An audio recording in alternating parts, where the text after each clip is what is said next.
Hello friends, आप सभी को मेरा नमस्कार। आज अपन हेलो फ्रेंड्स, आप सभी को मेरा नमस्कार। आप सभी का हमारी ऑनलाइन क्लास में स्वागत है। हम बात कर रहे थे विद्युत धारा के अंतर्गत। हमने परिभाषा, इसकी डेफिनेशन और अपना जो ओम का नियम था, प्रतिरोधों का संयोजन, समांतर क्रम, श्रेणी क्रम, उनके बारे में अध्ययन कर लिया था। तो आज अपन इससे आगे बात करेंगे विद्युत धारा के तापीय प्रभाव के बारे में। किसके बारे में बात करेंगे? विद्युत धारा के तापीय प्रभाव। विद्युत धारा का तापीय प्रभाव। देखिए दोस्तों, विद्युत धारा का तापीय प्रभाव क्या होता है और क्या इनका गणितीय रूप है, उनके बारे में भी अपन बात करेंगे। देखिए, तापीय प्रभाव का मतलब होता है विद्युत ऊर्जा का ऊष्मा ऊर्जा में परिवर्तन। अर्थात किसी भी चालक में अपन जब विद्युत धारा प्रवाहित करते हैं तो उसमें से जो इलेक्ट्रॉनों की गतिज ऊर्जा है, वो इलेक्ट्रॉनों की गतिज ऊर्जा उसका क्या होता है? क्षय होता है और वो ऊर्जा ऊष्मा ऊर्जा के रूप में बदल जाती है। या अपन इसको शुरुआत से समझते हैं। देखिए, किसी भी चालक तार में जब विद्युत धारा प्रवाहित की जाती है, माना कि एक चालक तार है और इसमें हम बैटरी से अपन विद्युत धारा प्रवाहित करते हैं, तो बैटरी के अंदर जो भी रासायनिक ऊर्जा है, उस रासायनिक ऊर्जा का संचरण है वो इलेक्ट्रॉनों की गतिज ऊर्जा के रूप में होता है। और माना कि इस चालक तार के अंदर ये बहुत सारे क्या है? परमाणु हैं। और ये परमाणु हैं और इलेक्ट्रॉन इसके अंदर क्या कर रहे हैं? गति कर रहे हैं। इलेक्ट्रॉन इसके अंदर क्या कर रहे हैं? गति कर रहे हैं। तो गति करते समय इलेक्ट्रॉनों की बार बार परमाणुओं से टक्कर के कारण जो यहाँ का जो सतह है, इसका जो तापमान है वो क्या हो जाता है? बढ़ जाता है। इस जो सरफेस है, इस चालक तार है, इसका जो टेम्परेचर है उसमें क्या होती है? वृद्धि हो जाती है। और इस प्रभाव को अपन क्या कहते हैं? विद्युत धारा का तापीय प्रभाव। अर्थात विद्युत ऊर्जा का ऊष्मा ऊर्जा में परिवर्तन क्या कहलाता है? अपना तापीय प्रभाव। विद्युत धारा का ऊष्मा ऊर्जा में परिवर्तन क्या कहलाता? अपना विद्युत धारा का तापीय प्रभाव। देखिए दोस्तों, इसका अपन किसके रूप में प्रयोग कर सकते हैं? जैसे देखिए, अपने पास में जो प्रेस होती है उसमें भी यही प्रोसेस यूज होता है। जैसे गीजर है, अपने पास में हीटर है, तो ये सारे किस पर कार्य करते हैं? विद्युत धारा के तापीय प्रभाव पर कार्य करते हैं। अगर इस प्रकार के एक विशुद्ध प्रतिरोध तार लें और उनको किसी परिपथ से जोड़ देते हैं, तब क्या होता है? जो सारा विद्युत ऊर्जा है वो किस में कन्वर्ट हो जाती है? ऊष्मा ऊर्जा में। और जिस पर आधारित अपने ये उपकरण है, प्रेस है, गीजर है, हीटर है, ये सारे इस पर ही आधारित है।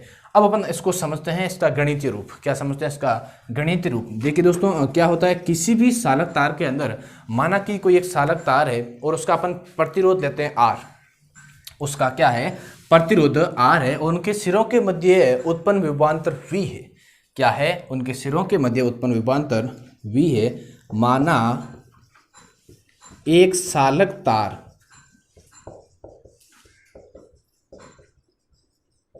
जिसका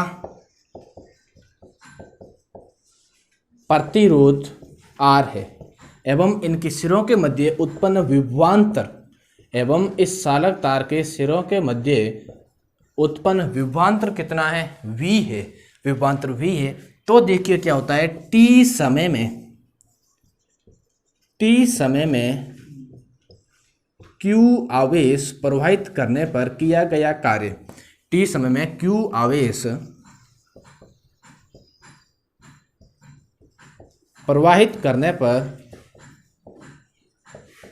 किया गया कार्य।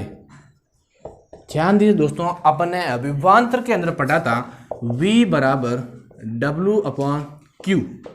अर्थात विभवांतर बराबर क्या होता है? कार्य अपॉन आवेश। तो यहां से अपना कार्य बराबर क्या हो जाएगा?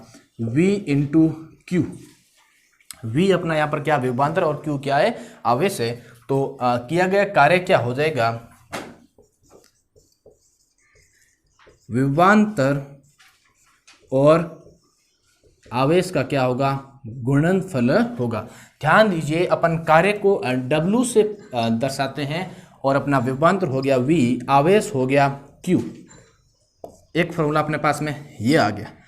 ध्यान दीजिए, Q आई बराबर अपने पढ़ा था विद्युत धारा के डेफिनेशन के अंदर, विद्युत धारा के डेफिनेशन के अंदर अपने पढ़ा था आई बराबर क्यू अपॉन टी, आई बराबर क्यू अपॉन टी। अब मुझे अगर आवेश या क्यू का मान निकालना है तो अपना क्या हो जाएगा, क्यू बराबर आई टी, क्यू बराबर आई टी, तो क्यू बराबर क्या हो जाएगा आई टी। तो अपन क्यू का मान यहाँ रख सकते हैं, तो डब्ल्यू बराबर अपना क्या होगा, क्यू की जगह अपने क्या रख दिया आई टी, तो वी आई टी, दूसरा फॉर्मूला अपने पास में ये बन गया। अब दोस्तों अपन एक नए फॉर्मूले का निर्माण कर सकते हैं, जैसे देखिए यहाँ पर V, यहाँ पर क्या है और V है वो अपन ओम के नियम से इसका मान निकाल सकते हैं। V प्रोपोर्शनल I, ये अपना ओम का नियम है। V बराबर क्या हो जाएगा आर आई, V बराबर आर आई, तो अपन V के स्थान पर क्या रख सकते हैं आर आई, तो V के स्थान पर रख दिया आर आई और आई टी, अर्थात आई का आई से इंटू, तो क्या हो जाएगा अपना आई स्क्वायर आर टी, आई स्क्वायर आर टी। ध्यान दीजिए दोस्तों, हमारा जो W है, जो कार्य है, वो किस में परिवर्तित हो जाएगा, ऊष्मा के अंदर। ध्यान दीजिए, एक मैं लिख रहा हूँ आपके सामने, एक कार्य है, एक ऊष्मा है और एक क्या है ऊर्जा। तीनों का मात्रक क्या होता है एक ही होता है। हमारा कार्य किस में परिवर्तित होता है ऊर्जा में, और ऊर्जा किस में परिवर्तित होती है ऊष्मा में। तो इन तीनों का मात्रक क्या है जूल, क्या मात्रक है जूल है। तो इस प्रकार जो हमारा कार्य होगा वो किस में कन्वर्ट हो जाएगा, किस में बदल जाएगा ऊष्मा में। तो अपन ऊष्मा को लिखते हैं एच से, हीट, ये हो गया अपना ऊष्मा। तो ऊष्मा बराबर क्या हो जाएगा आई स्क्वायर आर टी।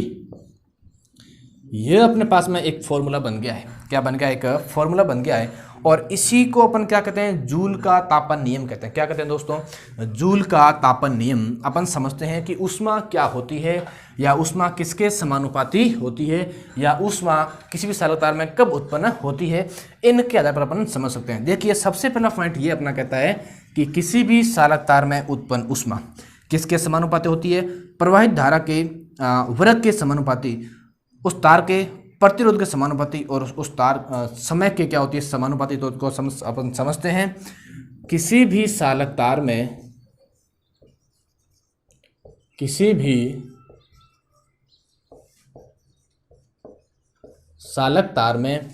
उत्पन्न ऊष्मा, किसी भी सालक तार में उत्पन्न ऊष्मा सबसे पहली स्थिति अपने पास में है S प्रोपोर्शनल आई स्क्वायर। S प्रोपोर्शनल आई का क्या है वर्ग है। इसका मतलब यह है उत्पन्न ऊष्मा है वो प्रवाहित धारा के वर्ग के समानुपाती, प्रवाहित धारा के वर्ग के क्या होती है दोस्तों समानुपाती होती है। अर्थात किसी भी सालक तार में ऊष्मा कब उत्पन्न होगी, उसके जो धारा है उस वर्ग के क्या होगी समानुपाती होगी। जितनी अधिक धारा होगी उतनी ही अधिक उस तार में धारा ऊष्मा उत्पन्न होगी। दूसरा अपने पास में आर, एस समानुपाती आर, अर्थात ऊष्मा किसके समानुपाती होती है प्रतिरोध के समानुपाती होती है। तो किसी भी सालक तार में उत्पन्न ऊष्मा सालकतार के प्रतिरोध के, सालकतार के प्रतिरोध के समानुपाती होती है।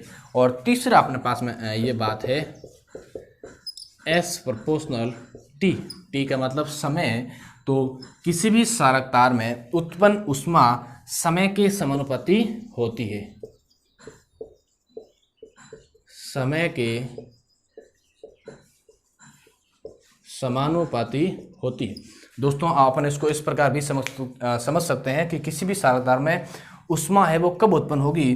किसी भी सालकतार में जितनी अधिक समय तक धारा प्रवाहित होगी उतनी ही अधिक उसमें ऊष्मा उत्पन्न होगी।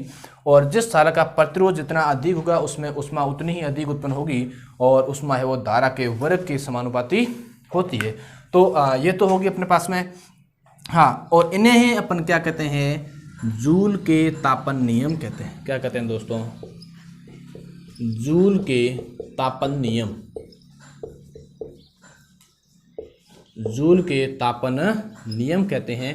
तो आप इसको लिख सकते हैं S प्रोपोर्शनल आई स्क्वायर आर टी, यही अपना क्या है, जूल का तापन नियम है। आगे अपन एक एग्जाम्पल सॉल्व करते हैं ताकि अपन को ये आसानी से समझ में आ जाए।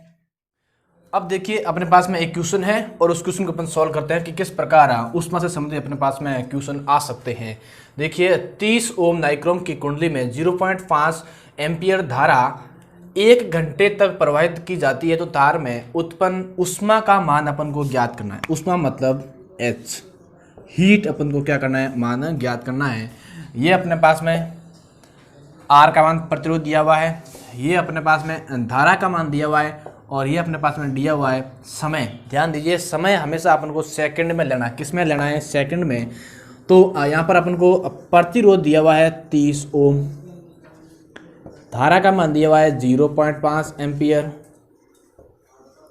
समय का मान कितना दिया हुआ दोस्तों, समय का मान दिया हुआ है 1 घंटा। 1 घंटा समय किस में लेना है, सेकंड में। तो 1 घंटे को अपन सेकंड में कन्वर्ट कैसे करेंगे, 60 × 60, तो अपने पास में कितने सेकंड आ जाएंगे, 3700 सेकंड। अब अपन यहाँ पर क्या करते हैं, अपन सूत्र लिखते हैं। सूत्र कौन सा लिखेंगे, अपन ने पहले बात की थी जूल के तापन नियम के अंतर्गत अपन ने एक सूत्र लिखा था, H बराबर I² RT, S बराबर I² RT, अर्थात उत्पन्न ऊष्मा किसके बराबर होती है, धारा के वर्ग के प्रतिरोध के और समय के क्या होती है, गुणनफल होती है। तो उनके बारे में बात करते हैं। देखिए यहाँ पर I का मान कितना है, धारा 0.5 एम्पियर, तो H बराबर 0.5 क्या करना है, स्क्वायर इंटू R का मान अपने पास दिया हुआ है 30 ओम, तो ये रख दिया मैंने 30, और T का मान कितना अपने पास में है, 1 घंटा, अर्थात कितने सेकंड है, 3700 सेकंड। ये अपने पास 3700 सेकंड। अब अपन ने वैल्यूज है वो पुट कर दी है। अब अपन इसको सॉल्व करेंगे। ध्यान दीजिए 0.5 को क्या मैं 1/2 लिख सकता हूँ, बिल्कुल लिख सकता हूँ। अगर मैं इसका वर्ग करता हूँ तो मेरे पास आंसर कितना आएगा, 1/4। 1/4 0.5 को मैं 1/2 लिख सकता हूँ, और इसका वर्ग किया तो मेरे पास में आया 1/4। ये अपने पास इसलिए प्रयोग करते हैं क्योंकि अपनी जो कैलकुलेशन है वो आसान हो जाए, वो सरल हो जाए। तो यहाँ मैंने इसका वर्ग किया तो वर्ग हो गया अपने पास 1/4 इंटू 30 इंटू 3700। ध्यान दीजिए ये 4 का भाग 37 के अंदर जाएगा 9 बार, 2 0 पीछे, तो अपना हो गया है 900। अब अपन को क्या करना है, इंटू कर दो, मल्टीप्लाई कर दीजिए इनका 30 के साथ में, तो 9 × 3 27, 0 फिर 2 0। यह अपने पास में क्या आ गया है, ऊष्मा का मान है। ऊष्मा का मात्रा क्या होता है, जूल होता है। क्या होता है, जूल होता है। तो दोस्तों ये अपने पास में क्या आ गई है, उत्पन्न ऊष्मा। क्या आ गई है, उत्पन्न ऊष्मा की एक सालक तार है जिसका प्रतिरोध 30 ओम है, और उसके अंदर अपन 0.5 एम्पीयर की धारा प्रवाहित करते हैं और धारा 1 घंटे तक प्रवाहित करते हैं, तो उसके अंदर है वो 27,000 जूल है वो उत्पन्न होंगे। तो ये तो अपने पास में आंसर आ गया है। अपन ऐसे बहुत सारे क्वेश्चन है उनका अपन आसानी से सॉल्व कर सकते हैं। दूसरी बात देखिए दोस्तों, अपन बात करते हैं विद्युत शक्ति के बारे में। किसके बारे में बात करते हैं, विद्युत शक्ति के बारे में। विद्युत शक्ति, इलेक्ट्रिक पावर।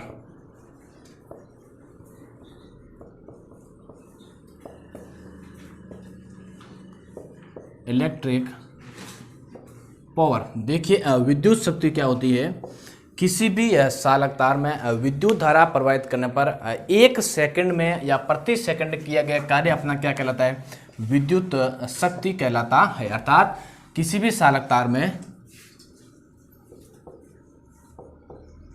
किसी भी चालक तार में धारा प्रवाहित करने पर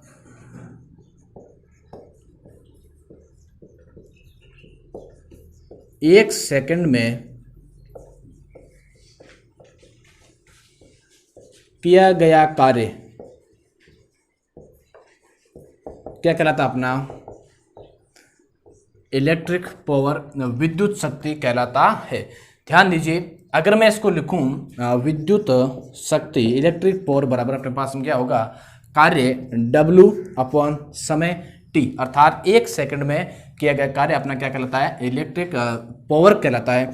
ध्यान दीजिए दोस्तों, अगर मैं W बराबर अपने पहले बात की थी, अपना क्या आंसर आया था ऊष्मा के अंदर VIT, वो अपना मान क्या था W बराबर VIT, तो अपन याद रख सकते हैं इलेक्ट्रिक पावर बराबर W की जो अपन ने क्या यूज़ किया था VIT बटे T।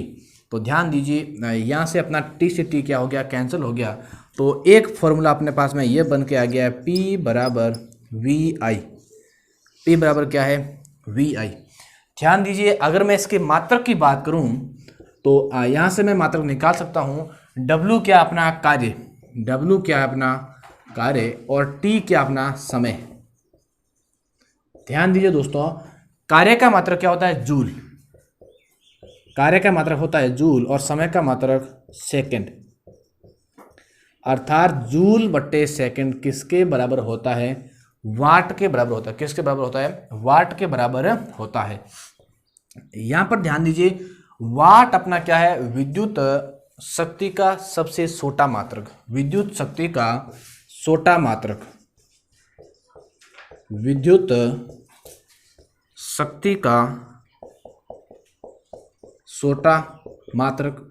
अगर मैं इससे बड़े मात्रक की बात करूं तो अपन कह सकते हैं 1 किलोवाट, 1 मेगावाट, या अपन कह सकते हैं अश्व शक्ति हॉर्स पावर। इनके अंदर क्या होती है, अलग अलग वाट की संख्या होती है। अगर मैं बात करूं 1 किलोवाट, तो 1 किलोवाट में अपने कितने वाट होंगे, 1000 वाट, या इसको मैं 10 की घात 3 वाट भी लिख सकता हूं। तो 1 किलोवाट में कितने वाट होते हैं, 10 की घात 3। मेगावाट के अंदर होते हैं 10 की घात 6 वाट, अर्थात 10 लाख वाट। जब 10 लाख वाट को अपन क्या कहेंगे, 1 मेगावाट कहेंगे। और अश्व शक्ति के अंदर 746 वाट के समूह को अपन क्या कहते हैं, एक अश्व शक्ति। अर्थात एक अश्व शक्ति के अंदर, एक हॉर्स पावर के अंदर कितने वाट होते हैं अपने, 746 वाट होते हैं। ध्यान दीजिए, अगर अपन बात करें विद्युत शक्ति का व्यापारिक मात्रक, किसकी बात करें, विद्युत इलेक्ट्रिक पावर का व्यापारिक मात्रक,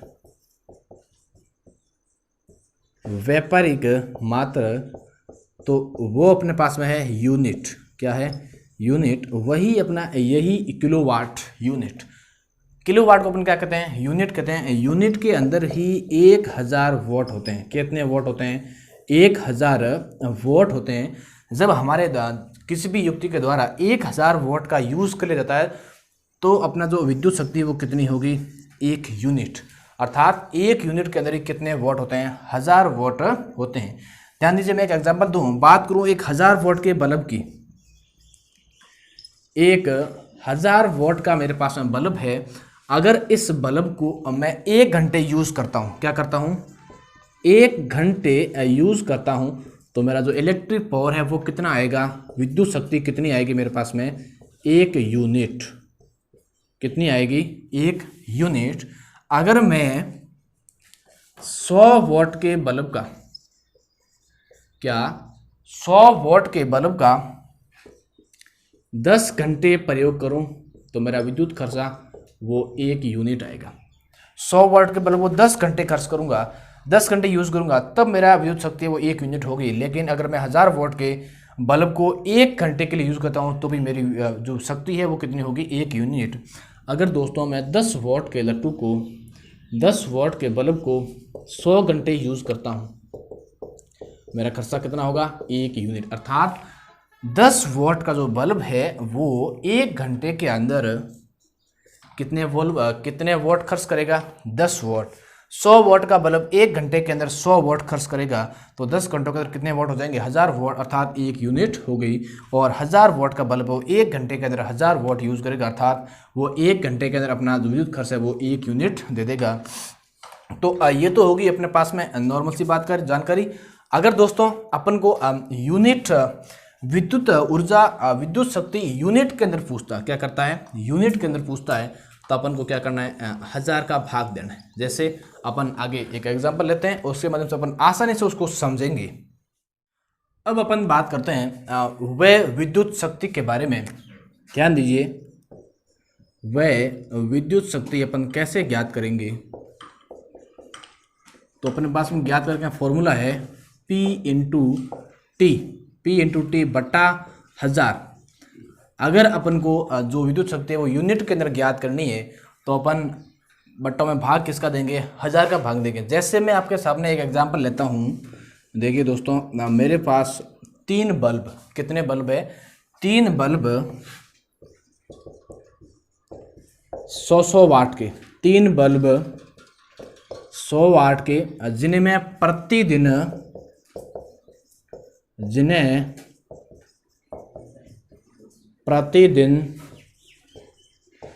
3 घंटे प्रयोग में लेता हूँ। प्रयोग में लेने का मतलब है कि मैं प्रतिदिन 3 घंटे इसको यूज करता हूँ, इनको जलाता हूँ। तो 10 दिन में वह विद्युत शक्ति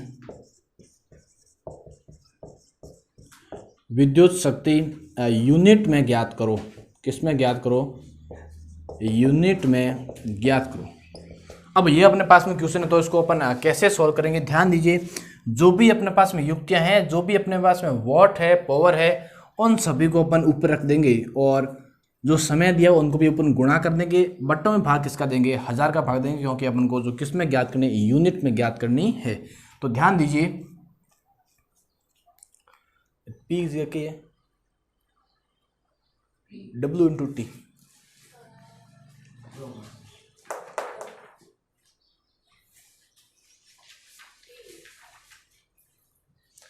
ये शक्ति P रट होगी, पोरट होगी, अरे W है वाट।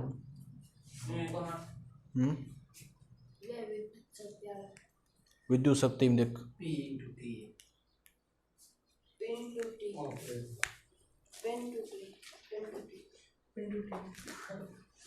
हाँ अच्छा, शक्ति वाट में।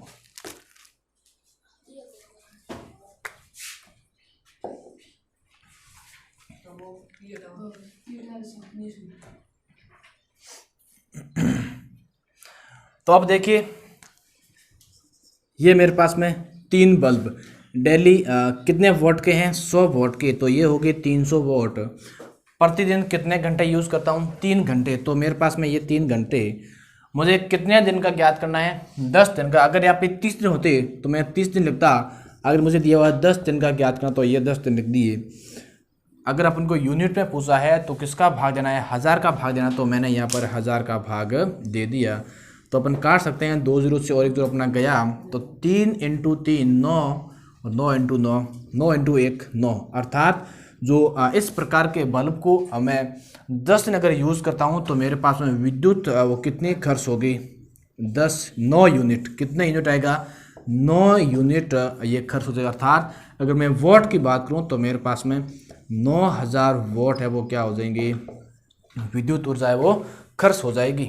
तो इस प्रकार अपन को भी अगर विद्युत शक्ति निकाल सकते हैं।